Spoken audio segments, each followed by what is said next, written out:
Tonight, a stunning new theory in the hot car death case. A dad accused of murdering his own toddler by intentionally leaving him to die a torturous death in a sweltering hot SUV. But he claims, oh, it was just a terrible accident. Is the key to this case hidden in the phone record? New analysis of what cops have said reveals a stunning possibility that somebody at Cooper's daycare may have known the child was dead before his mother, Leanna, arrives. Cops say at 4:04 p.m., Ross Harris makes a 1-minute phone call to his wife, Leanna. Then, a few minutes later, at 4:16 p.m., Ross leaves work and drives less than 2 miles to the shopping center where he pulls his son, Cooper, from the car.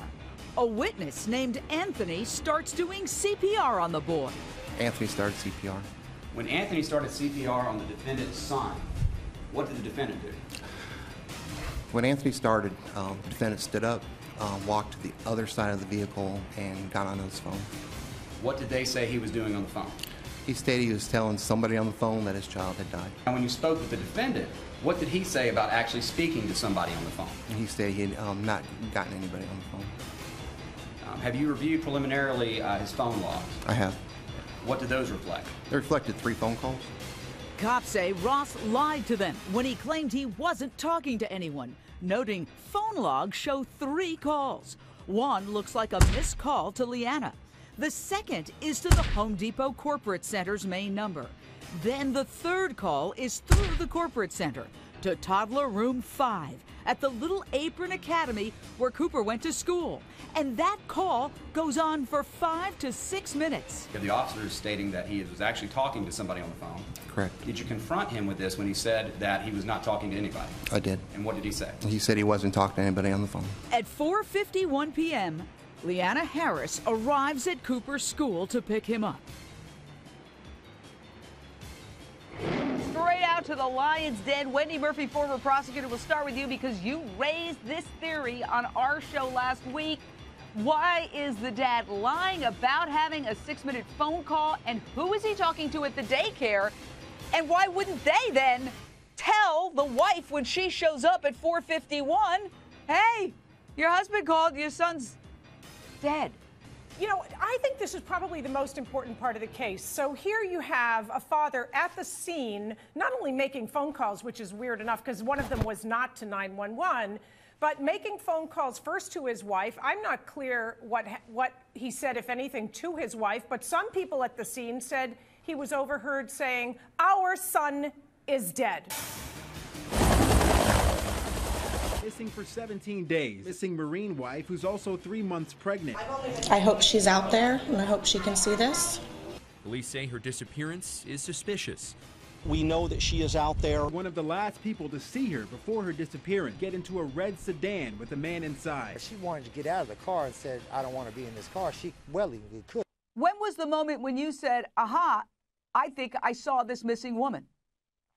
Right. It was that following Monday morning. Me and my sister were headed into town we had to go to the post office and whatnot, and we didn't even get off of Baghdad before the sheriffs were already here. I guess the water company had located her vehicle, and the sheriffs were there, and they were stopping anybody in the area. Hey, do you guys know anything about this vehicle?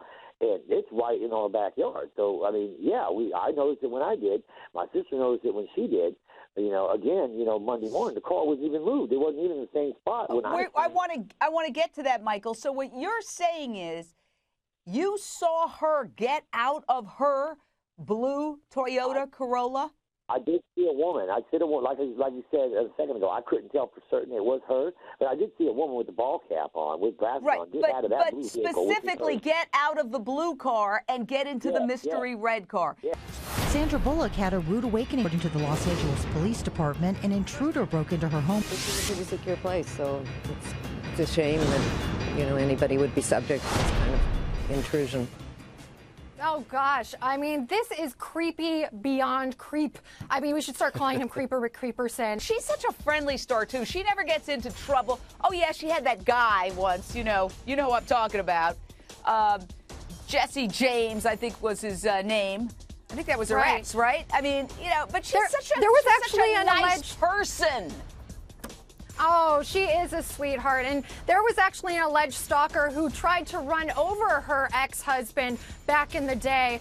Maybe that person was on her side. I don't know. But I think something we really need to point out is that this happens every day to ordinary people. And at least Sandra has the resources to get the protection that she needs. Tonight, a murder mystery and the hunt for a killer puts a small town on edge. Thanks for having me on. I really appreciate you, first off, for keeping this case hot, keeping people informed. I think it's very important, definitely at this stage with no answers right now.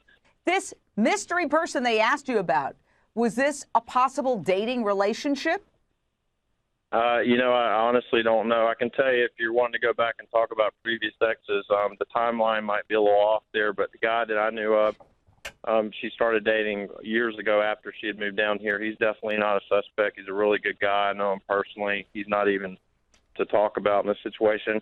The thing that is throwing everybody off right now is the fact they're asking, was there some other guy? I'm like, I don't even know when Maggie would have time to date, And again, the thing that's puzzling here, Maggie, again, was such a positive, beautiful person. I mean, when she was around people, she cared about you more than she did herself, and she wouldn't talk about things like that.